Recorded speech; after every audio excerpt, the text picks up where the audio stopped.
A psicologia jurídica é o campo da psicologia que trabalha na interface com as áreas do direito e da justiça. O psicólogo jurídico trabalha basicamente nas varas da infância e juventude, varas da família e sucessões, no sistema penitenciário e como perito em ações cíveis e criminais. O campo da psicologia jurídica, na verdade, é um campo bastante heterogêneo, né? A partir da intervenção dos seus operadores, né? dos seus profissionais.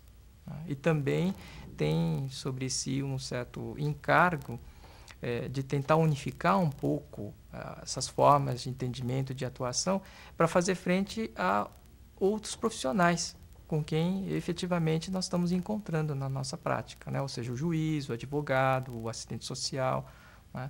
Eles também vão construindo a ideia de o que um psicólogo dentro do campo jurídico faz a partir do encontro, né? A cada caso, né? A cada atendimento conosco. Geralmente temos trabalhado com a definição que a psicologia jurídica ela estuda os comportamentos dos atores jurídicos, né?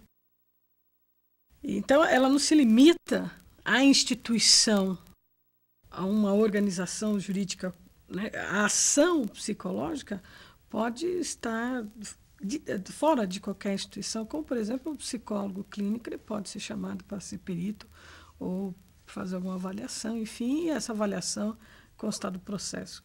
No Poder Judiciário, a gente ganha uma especificidade, né? Porque aquilo que nós discutimos, avaliamos com o sujeito, se transforma num documento que, inserido no processo, ganha força de prova, prova de uma verdade que a formalidade do direito busca e que a psicologia discute. E que são questões complicadas, uma vez que, por exemplo, o construto de melhor pai, melhor mãe não existe, ou pelo menos ele é bastante, não é um construto harmônico, único, né? Dependendo da teoria, dependendo do ponto de vista do técnico e teórico, você pode ter um entendimento completamente diferente. A psicologia jurídica, além de lançar os conceitos, lançar mão dos conceitos que nós já temos, da produção científica, da psicologia social, da psicologia clínica, ela deve também produzir conhecimentos bem específicos. O psicólogo, o terapeuta, é aquele que, embora com um referencial teórico, é aquele profissional que tem por obrigação entender o outro dentro da subjetividade do outro. E a psicologia é exatamente quem ampara, quem dá esta condição. A psicologia no estudo da conduta criminosa, do crime, do cárcere, ela não necessariamente leva uma visão reducionista. Ela tanto pode levar uma visão reducionista, dependendo da maneira como você a trata, como você a utiliza, como ela pode abrir a sua mente e levar uma visão crítica. E a psicologia jurídica, ela trabalha essencialmente com problemas sociais. Então, um psicólogo jurídico, ele não pode ficar alheio a essas questões. No momento da intervenção dele, mesmo que seja muito singular, quer dizer, sobre o indivíduo, ele não pode estar alheio à contextualização desse indivíduo dentro de um contexto mais amplo e o que significa essas determinações mais amplas sobre o indivíduo e a possibilidade de intervenção. Nós não podemos fazer previsão de fatos absolutos, não temos diagnósticos que podem ser fechados, são diagnósticos situacionais, de uma situação geralmente de intenso sofrimento psíquico, uma situação de crise, e que a compreensão, né, desse contexto e do como é que o próprio processo judicial faz parte desse contexto é uma leitura extremamente necessária e que foi também nos levando à construção de uma especialidade, né? Nós começamos aos poucos a ir acumulando um conhecimento que vinha não só da nossa prática no cotidiano, mas de pesquisas que começaram a ser feitas sobre essa prática para constituir o reconhecimento da especialidade feita pelo Conselho Federal de Psicologia em 2001. Historicamente, a psicologia jurídica tem uma trajetória que remonta às primeiras décadas do século passado. No início do século XX, a psicologia, como ciência, estava fortemente presente na área do direito. As faculdades de direito foram as primeiras a incluir cadeiras específicas de ensino de psicologia. Em 1939, quando a psicologia estava se afirmando e delimitando como ciência e campo de conhecimento, foi realizado em São Paulo o primeiro Congresso Paulista de Psicologia, Neurologia, Psiquiatria, Endocrinologia, Identificação, Medicina Legal e Criminologia.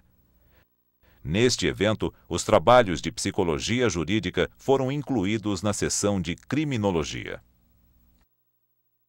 O Serviço de Biotipologia Criminal da Penitenciária do Estado desenvolvia, desde os anos 1940, uma avaliação psicológica bastante complexa, atividade que será posteriormente assumida por profissionais específicos, os psicólogos. O esquema de observação criminológica incluía estudo do comportamento, métodos psicográficos, teste psicológico de Rorschach, questionário íntimo, desenhos e exames experimentais com testes. O Instituto de Biotipologia Criminal marcou uma época muito importante, né? Ele marcou a época daquilo que eu chamaria de criminologia clínica tradicional. O Instituto de Biotipologia Criminal, ele tinha uma prática marcadamente médica e depois médico-psicológica. A ênfase era na psiquiatria e eu diria que a hegemonia era dos psiquiatras. Depois houve um agregado de poder, de valor, que seria da psicologia e posteriormente do serviço social.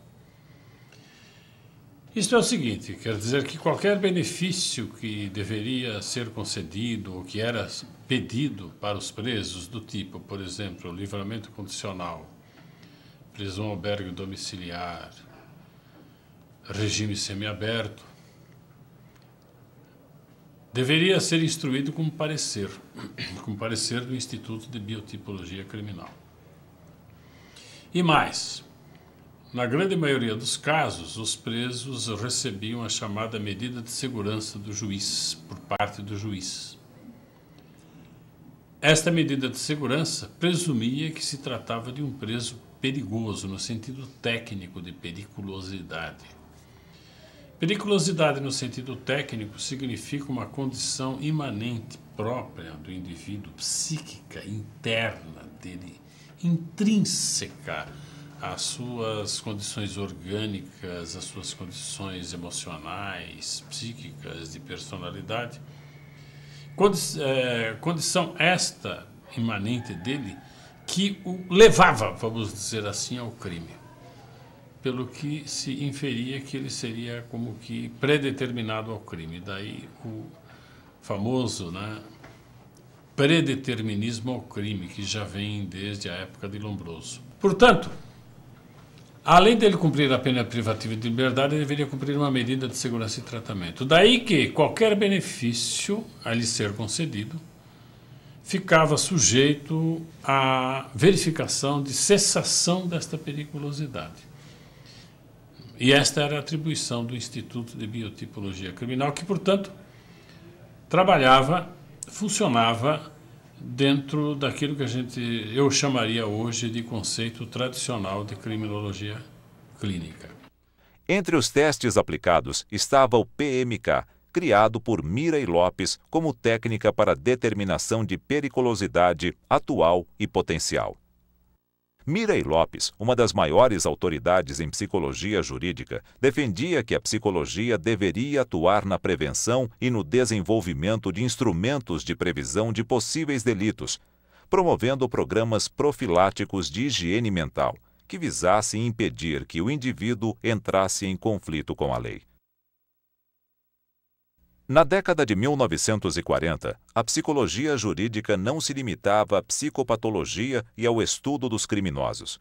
Incluía a psicologia do testemunho, na qual aplicava os conhecimentos obtidos pela psicologia científica sobre a percepção, as ilusões sensoriais, a atenção, a memória, a sugestão, o interesse, a emoção e os complementos das lacunas mnêmicas. Em dezembro de 1940, em uma palestra na Sociedade de Medicina Legal e Criminologia, a psicóloga Betty Katzenstein, do Laboratório de Psicologia da USP, que antes de migrar ao país atuara como perita na Alemanha, junto com William Stern, em casos de testemunhos infantis, defendeu que a psicologia da testemunha é um campo da psicologia diferenciado da psiquiatria e ressaltou: se no estudo do réu se pode objetar ainda que ele é um caso fora da norma, a testemunha, em geral, é um ser dentro da norma, pessoa com todos os seus característicos psíquicos de sexo, idade, experiências feitas, isto é, campo próprio dos estudos psicológicos. Seus depoimentos são expressão de percepções, lembranças, afetos, julgamentos ou, em resumo, são manifestações no terreno próprio da psicologia. Na década de 1950, a profissão de psicólogo ou psicologista, como se usava, foi se consolidando como campo de atuação e de identidade. A profissão foi regulamentada em 1962. Na área do direito, os psicólogos passaram a ocupar alguns espaços até então desenvolvidos por outros profissionais, enquanto saberes e práticas como a criminologia e a psicologia do testemunho foram absorvidos pela área do direito. Atualmente, a psicologia tem uma importante presença profissional, institucional, intelectual e política em todas as questões relacionadas à infância, à adolescência e à família. Esta área tem sido uma das mais importantes de atuação do Conselho Regional de Psicologia de São Paulo. O psicólogo atua participando inclusive do debate e da formulação nacional de políticas, campanhas educacionais e leis. Hoje, a presença do psicólogo nestas áreas é considerada indispensável. Mas também neste campo, a psicologia tem uma história que remonta às primeiras décadas do século passado. Em 1927, foi outorgado o primeiro Código de Menores, de autoria de Melo Matos. O código virou por 52 anos, até 1979, e preocupava-se especificamente com os menores considerados abandonados e delinquentes. O juiz de menores aplicava medidas de assistência, proteção, defesa, processo e julgamento. Então, nós vamos buscar um pouco a história da psicologia chamada jurídica, e que muitas vezes é referida como psicologia forense. E fomos encontrar nela um percurso na história da psicologia que a relaciona de uma maneira muito direta com um modelo médico de atuação, com um modelo muito semelhante à introdução da psiquiatria nos fóruns e também com um modelo extremamente positivista de psicologia, centrada no exame, na investigação e no enquadramento das pessoas. Nas décadas de 1930 e 1940, o juiz de menores da capital ou os juízes do interior encaminhavam os casos que recebiam para o Instituto de Pesquisa do Serviço Social de Menores para estudo e avaliação. A subdiretoria técnico-científica realizava os exames biotipológicos e médico-psicopedagógicos dos menores, emitia pareceres e indicava medidas de educação ou tratamento, remetendo ao juizado de menores, onde se processava o julgamento do caso e seu encaminhamento.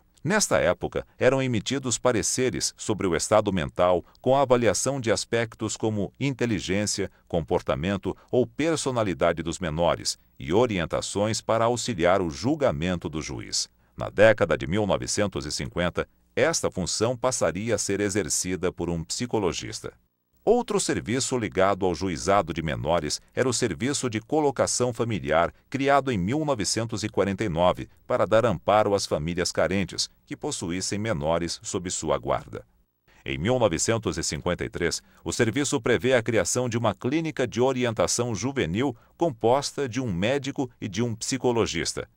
Em 1956, o psicólogo foi também inserido informalmente no Tribunal de Justiça, integrando as equipes interprofissionais do Recolhimento Provisório de Menores, do Centro de Observação Feminina e da Clínica de Estudo Juvenil, com trabalhos de avaliação e diagnóstico.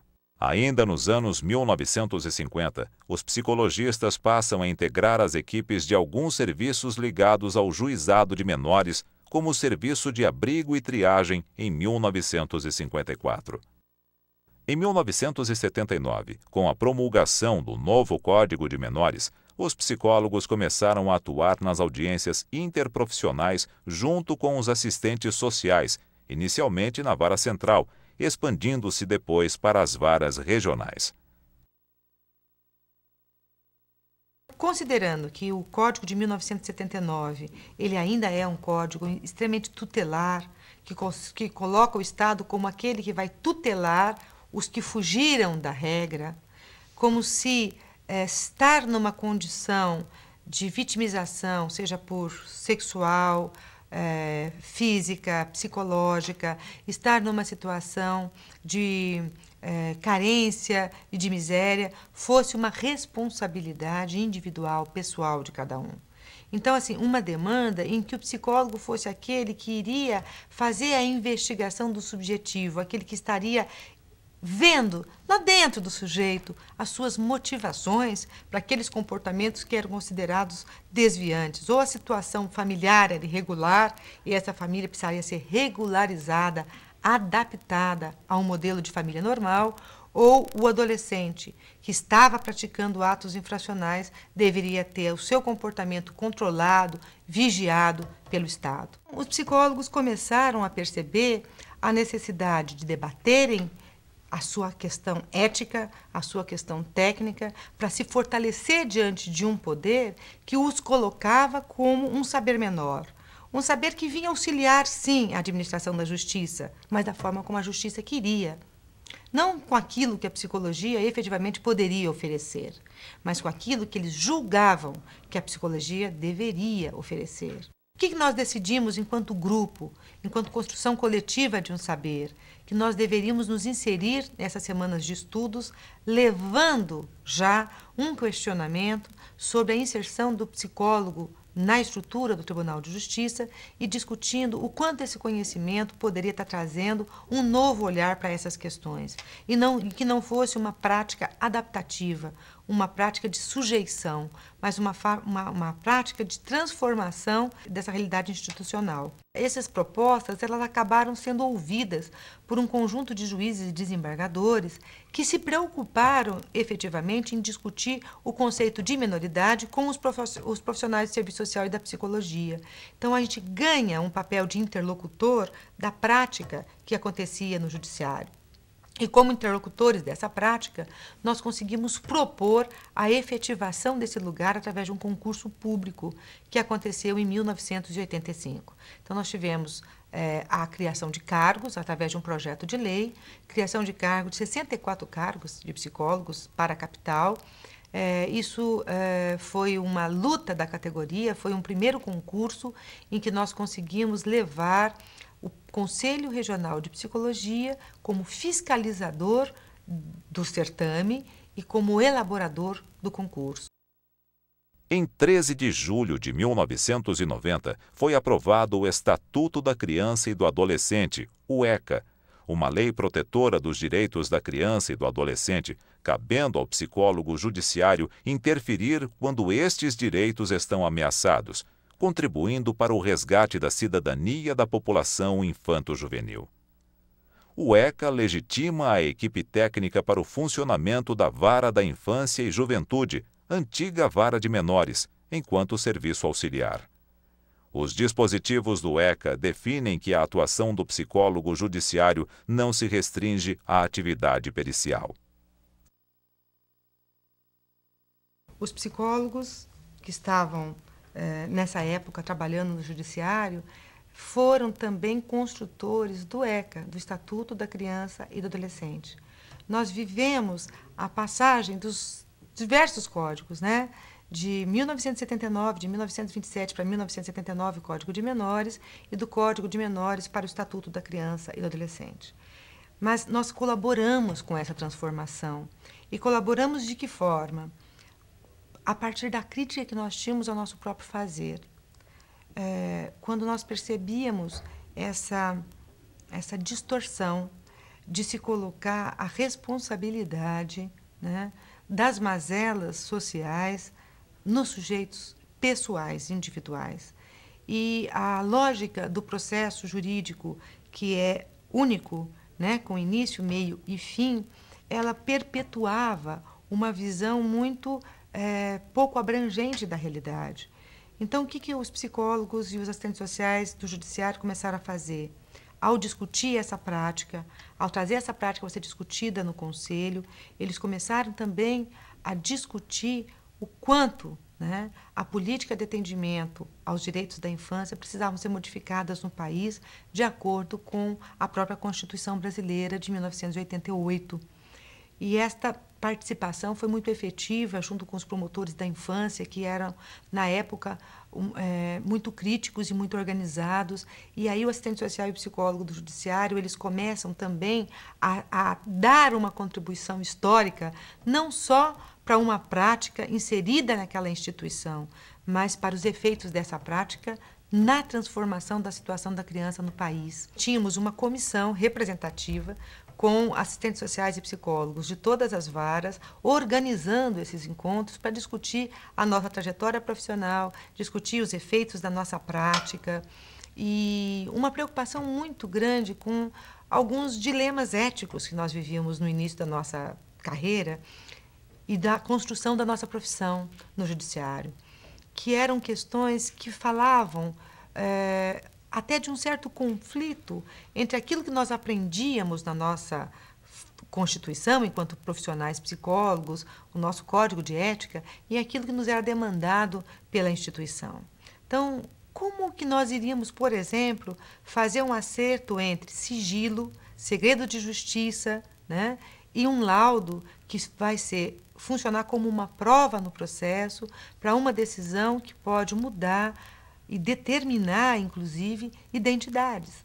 A influência maior foi do método clínico, né, da formação que os psicólogos tiveram, na qual o uso de, basicamente, entrevistas, testagens e observações lúdicas acabam sendo o tripé básico de instrumental para fazer esse tipo de diagnóstico de como é que a família se encontra. E, nesse sentido, é muito fácil se confundir, digamos, um enquadre clínico, uma vez que se usa esse mesmo instrumental, né, e tentar-se uma transposição desse enquadre clínico para o enquadre judiciário, né. E, ao meu ver, penso que existe uma especificidade do trabalho do psicólogo dentro do Tribunal de Justiça, dentro de um enquadre que não é um enquadre clínico, né. É um enquadre que deve levar em conta a questão institucional. Então, por exemplo, as pessoas que nós atendemos em vara de família, elas não foram ao Tribunal de Justiça procurando um psicólogo, né? Eles foram ao Tribunal de Justiça procurando uma sentença que eles consideram a mais justa para a demanda de direito deles. E nós começamos a perceber que a psicologia tinha um conhecimento específico desse sujeito na medida que compreendia a subjetividade como uma construção social, não apenas como um feixe de vazios, mas um feixe de possibilidades. O que é possível dentro da circunstância dessa família, dentro da circunstância de vida desta criança, buscar enquanto solução, né? Não para só um caso isoladamente, mas para uma situação problemática do ponto de vista social. E daí a necessidade do conhecimento ser interdisciplinar e da prática ser interdisciplinar. Porque a psicologia sozinha não dá conta, o serviço social sozinho não dá conta, nem o direito sozinho não dá conta. E aí nós fomos aprendendo a necessidade também do psicólogo que trabalhava no judiciário, estar no Conselho Regional de Psicologia, criando um centro de orientação, um centro de escuta, não só das demandas que vinham da própria categoria, como das demandas daqueles que eram usuários do psicólogo no judiciário. O Conselho Regional de Psicologia chamou psicólogos do sistema penitenciário, psicólogos também do judiciário, e a fim de participar do congresso, discutir essas questões, né, porque estava tendo muitas demandas aqui no Conselho Regional de Psicologia, e nós continuamos, então, nos organizando, nos articulando de alguma forma. Nas décadas de 1980 e 1990, a iniciativa de garantir espaços de reflexão, assim como de criar práticas e parâmetros compartilhados, levaram os psicólogos jurídicos à organização associativa e política. A primeira entidade fundada foi a Associação dos Assistentes Sociais e Psicólogos do Tribunal de Justiça do Estado de São Paulo, registrada em 1992. Na mesma época, e com um objetivo semelhante, os psicólogos do sistema penitenciário começaram a se reunir na sede do Sindicato dos Psicólogos de São Paulo. Posteriormente, em setembro de 1998, foi criada a Associação Brasileira de Psicologia Jurídica, que estabeleceu parceria com a Associação Ibero-Americana de Psicologia Jurídica para atividades acadêmicas. Este processo coroou uma trajetória de afirmação frente ao desconhecimento da realidade e da atuação do psicólogo jurídico por parte significativa dos próprios psicólogos. Além da participação em eventos internacionais, como o primeiro Congresso Ibero-Americano de Psicologia Jurídica, realizado em setembro de 1995 no Chile, e o segundo, realizado em Cuba, os psicólogos jurídicos promoveram o primeiro Encontro Brasileiro de Psicologia Jurídica em 1997, em São Paulo. Em 1999, as associações Brasileira e Ibero-Americana de Psicologia Jurídica promoveram em conjunto com a Universidade Mackenzie o terceiro Congresso Ibero-Americano de Psicologia Jurídica.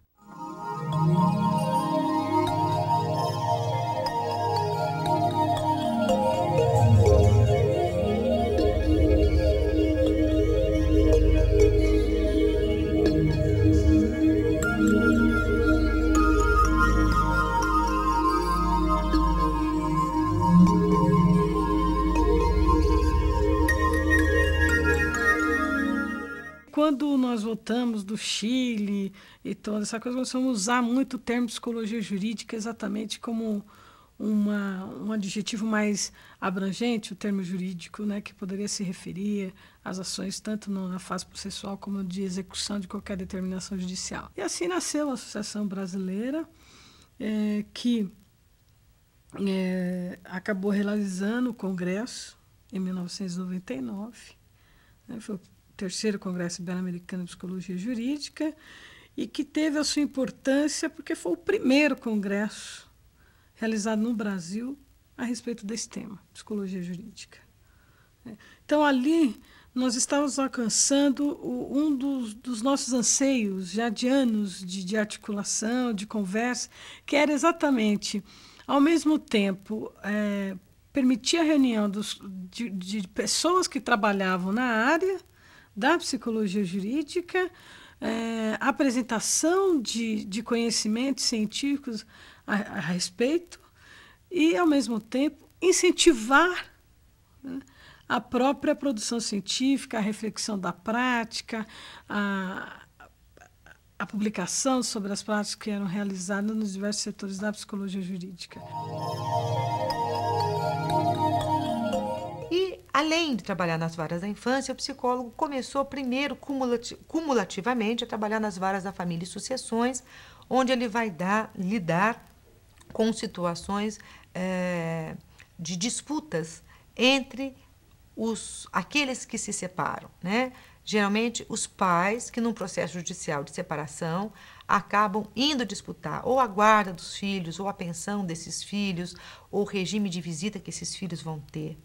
E o psicólogo, ele acaba sendo chamado a trabalhar nesses casos a partir de um dispositivo do Código de Processo Civil que prevê a peritagem como alguma coisa necessária todas as vezes que a natureza do processo é técnica ou precisa de um conhecimento diferente do direito, complementar ao direito. Como perito vem do latim perior, que significa saber por experiência, né? O psicólogo, ele é um especialista da sua área, na qual, com a sua intervenção, ele vai suprir uma informação que o juiz não tem. E a partir dessa informação, obviamente do campo psicológico, é que o juiz vai poder, então, dar a sentença mais justa para cada caso. E o que nós temos de lá para cá são estudos, né, e pesquisas que nós vamos desenvolvendo ao longo do caminho, demonstrando que se o psicólogo, no início, era pensado para trabalhar apenas com aquilo que era considerado irregular e com adoções, aos poucos, ele se torna um profissional necessário para todos os casos atendidos nas varas da infância e, cumulativamente, com as varas da família e sucessões. Com uma certa maturidade dos psicólogos judiciários, nós vamos poder, a partir dessa entrada via perícia, propor novos tipos de trabalhos que não fiquem apenas numa atuação avaliativa, né, e muito persecutória, obviamente, para as pessoas que estão lá. Então, por exemplo, posso citar que cada vez mais os psicólogos judiciários têm se envolvido, por exemplo, com o acompanhamento das famílias após a sentença, como uma forma de ajuda à implementação de uma sentença, entendendo-se que não é apenas a partir da sentença dada pelo juiz que o conflito termine. Nesse lugar, enquanto alguém que lida com a criança, enquanto prioridade absoluta, o psicólogo ele faz não só o diagnóstico das situações que essa criança está envolvida, seja uma situação de abandono, uma situação de vitimização, a colocação numa família substituta, numa família de apoio, mas também o acompanhamento desses casos. Quando ele começa a apontar que não adianta eu aplicar uma medida de proteção, como, por exemplo, a colocação numa família substituta, sem que essa criança participe dessa decisão. Nós não somos só alguém que a escuta, mas alguém que possibilita a sua fala. Esse é um lugar que o psicólogo está ocupando a vara e que é importantíssimo que ele se dê conta de que ele não vai fazer do estatuto um discurso, mas uma prática. Na vara da infância, ele, além de fazer todo o trabalho de acompanhamento e orientação, ele é o articulador, junto com o Conselho Tutelar, de todas as políticas que deverão ser inscritas no Conselho Municipal de Direitos da Criança. Então, nos pequenos municípios, o psicólogo judiciário, de uma maneira mais clara do que na capital, ele é aquele que articula de alguma forma a rede de atendimento e que provoca a existência de programas específicos para atendimento de problemáticas que o judiciário não consegue resolver, na medida em que ele não é um poder que executa ações, ele é um poder que provoca ações e tem o poder, inclusive, de determinar políticas públicas. Extinto o Instituto de Biotipologia Criminal, foram criadas as equipes de perícias criminológicas. Nessas equipes de perícias criminológicas, então, nós já tivemos a presença bem marcante do psiquiatra, do psicólogo, do assistente social. E aí, então, a equipe médica, a equipe técnica buscava uma síntese a partir destes exames. E quem se encarregava desta síntese ainda era o psiquiatra, porém já se passou a se valorizar muito mais o trabalho da equipe. Ainda não numa interdisciplinaridade, porém numa multidisciplinaridade. Mas psicólogos ainda trabalham fazendo atividades, avaliações, né, que são utilizadas de uma maneira complementar quando se refere à perícia sobre insanidade mental. Até que em 1980 criou-se o ICT, Instituto de Classificação e Triagem, que depois veio a se denominar Centro de Observação Criminológica. E neste Centro de Observação Criminológica, a partir de 1984, começaram a ser feitos os exames criminológicos. E aí a gente sentiu, de fato, uma perda da hegemonia por parte do corpo médico. E eu diria que nesse trabalho de equipe dos exames criminológicos, por parte das equipes de perícias, médico, psicólogo, assistente social e jurista passaram a ter praticamente a mesma importância ao compor o estudo técnico, o exame criminológico. A atuação psicológica está no momento de transição exatamente pela alteração da lei de execução penal, né? A alteração da lei de execução penal que retirou, né, a obrigatoriedade de se ter o parecer da comissão técnica de classificação para esses processos, para essas solicitações de benefício. No conceito tradicional, se procurava responder esta questão básica de por que as pessoas cometem crimes a partir de um referencial psíquico, de personalidade, um referencial orgânico. No conceito moderno, esta pergunta persiste, mas a resposta é outra, buscando-se agora não mais no corpo, no psíquico, na alma, na personalidade, mas buscando-se em todo o contexto social, algumas explicações, uma forma de compreensão da conduta criminosa. Isto é, por que as pessoas cometem crimes. Com o advento das teorias críticas, este pensamento sofre uma grande guinada. Não simplesmente pela busca de novas respostas, mas a grande guinada se dá pela busca de novas perguntas. Por que manter alguém em cárcere privado durante 48 horas ou mais, exigindo o pagamento de um resgate, é crime hediondo, podendo apenas ser 15 anos ou mais? E por que um fazendeiro manter um ser humano em regime de trabalho escravo durante 3 anos ou mais numa fazenda não é hediondo? E a pena é de 3 anos, podendo ser cumprida em casa. Se formos pensar no que é grave, ambos eu sei que são graves. Agora, o de sequestro aparentemente é mais chocante. Só que o outro, nós temos um ser humano reduzido à escravidão durante 3 anos ou mais. E o crime não é hediondo. Aí a crítica, que tal se nós, antes de ficarmos nos preocupando em saber por que as pessoas cometem crimes, nós nos preocupássemos em saber qual é o critério do direito penal para definir o que é crime e o que não é crime? Eu acho que tem que pensar nas significações que ocorrem nos processos. Não estou falando do processo judicial, mas estou falando nos processos de decisão judicial e até mesmo da execução. Tem que se pensar e estudar o reflexo dessa ação jurídica sobre a subjetividade do indivíduo. Na Constituição, o quanto isso determina e constitui subjetividades. Então a questão não é mais só de ter uma compreensão complexa do crime. Não. É uma compreensão complexa do porquê que estas pessoas se deixaram criminalizar. Não seria mais a compreensão da conduta criminosa, mas seria a compreensão do processo de criminalização. Na conduta criminosa, o autor é quem praticou o crime. No processo de criminalização, o autor é o sistema punitivo. E o que é que está acontecendo? Então, a grande questão da criminologia clínica seria entender este estado de vulnerabilidade prévia à intervenção penal. Este estado de vulnerabilidade que se seguiu como uma consequência à intervenção penal. Então, nós diríamos que ao conceito tradicional corresponde o termo tratamento, no que diz respeito à assim dita reinserção do preso, tratamento. Ao conceito moderno, isso poderia corresponder ressocialização, reabilitação. E ao conceito crítico, o termo reintegração social.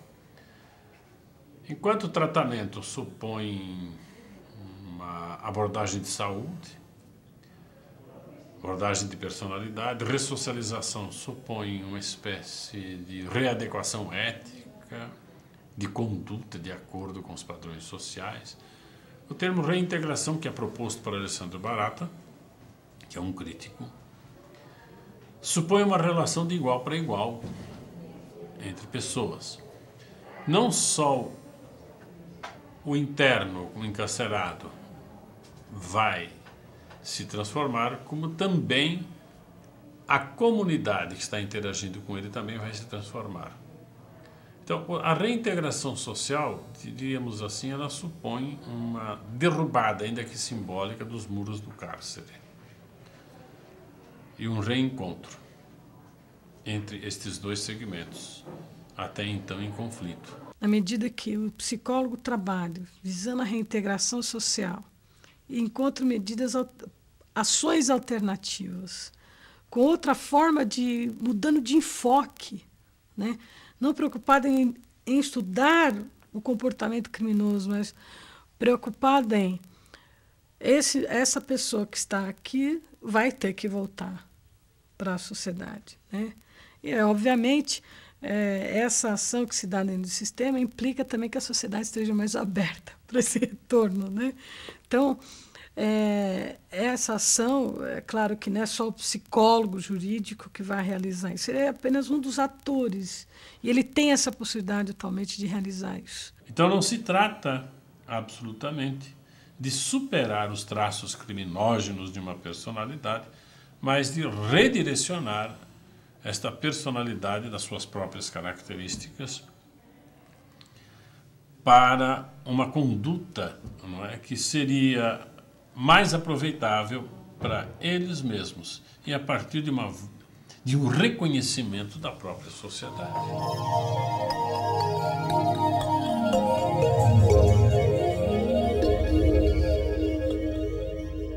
Os psicólogos jurídicos têm atuado na elaboração de perícias cíveis e criminais em diversas instituições, como o IML, o Instituto de Psiquiatria e o Instituto de Medicina Social e Criminológica.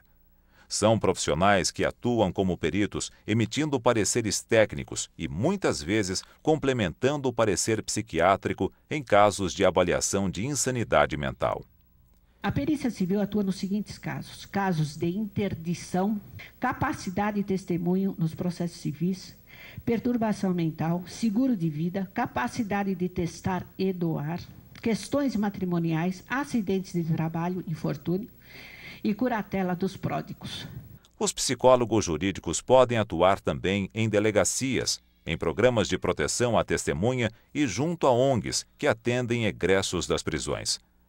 Também merecem ser citadas áreas ainda pouco exploradas no Brasil, mas com potencial, como a avaliação mediante informação de terceiros, conhecida como autópsia psicológica e a psicologia do testemunho.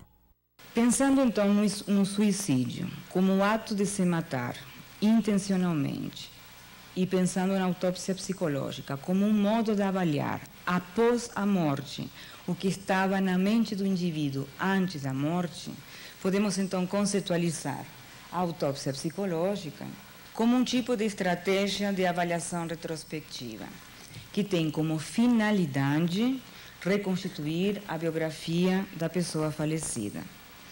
Como fazer isto? Através de entrevistas com terceiros e através do análise de documentos.